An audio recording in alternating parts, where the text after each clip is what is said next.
Hello friends, welcome to இனிவி. இன்னைக்கு கேரட்டும் முட்டைக்கோசும் போட்டு பொரியல் பண்ணியிருக்கிறோங்க. நம்ம கல்யாண வீட்டு ஸ்டைலில் பண்ணியிருக்கிறோம். வாங்க எப்படி செய்யலான்னு பார்க்கலாம்.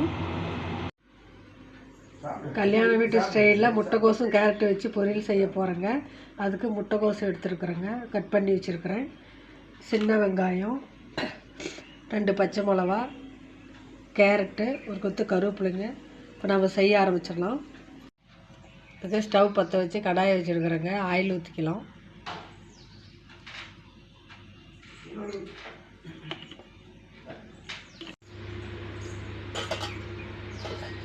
எண்ணெய் காஞ்சிடுச்சுங்க. கடுகு, உளுத்தம்பருப்பு, கடலைப்பருப்பு போட்டுக்கலாம்.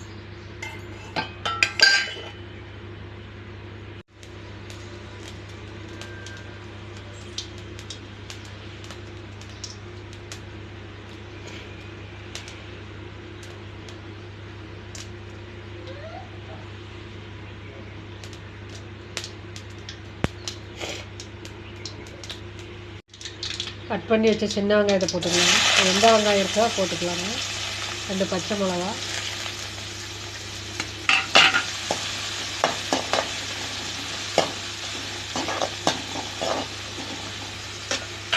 கொத்து கருவேப்பிலை,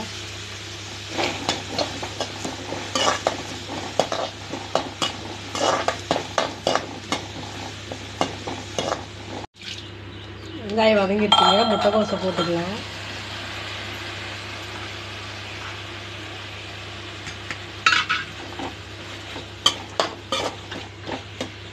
பண்ணி வச்ச கேரட்டையும் போட்டுக்கலாங்க.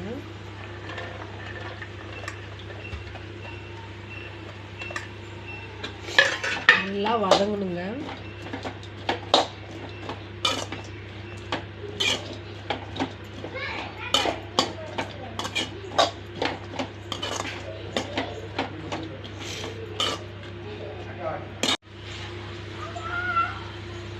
கொஞ்சமாக மஞ்சத்தூள் போட்டுக்கலாங்க. உப்பு போட்டுக்கலாங்க. கல் உப்பு போடுறேன். நல்லா வதக்கிக்கலாங்க. நல்லா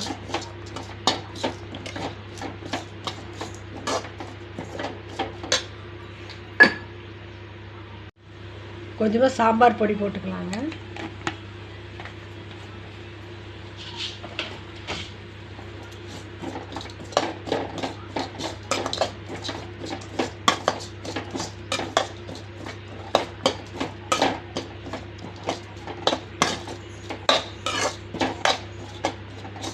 கொஞ்சம் தண்ணி ஊற்றி வேக வச்சுக்கலாங்க. கொஞ்சமாக தண்ணி ஊற்றி வேக வச்சுக்கலாங்க.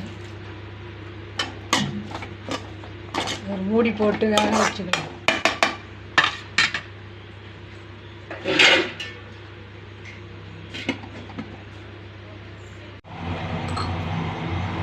முட்டைக்கோசும் கேரட்டும் நல்லா வெந்துருச்சுங்க.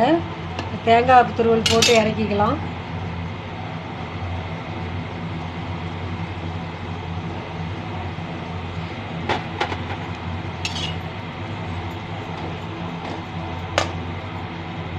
ரொம்ப நேரம் தேங்காய் போட்டு இருக்கக்கூடாதுங்க. அடுப்பு ஆஃப் பண்ணி இறக்கலாங்க. முட்டைக்கோசு கேரட்டு போட்டு பொரியல் ரெடி ஆகிடுச்சுங்க. சூப்பராக. உங்களுக்கு பிடிச்சிருந்தா லைக் பண்ணுங்கள், ஷேர் பண்ணுங்கள், சப்ஸ்கிரைப் பண்ணுங்கள். தேங்க்யூ.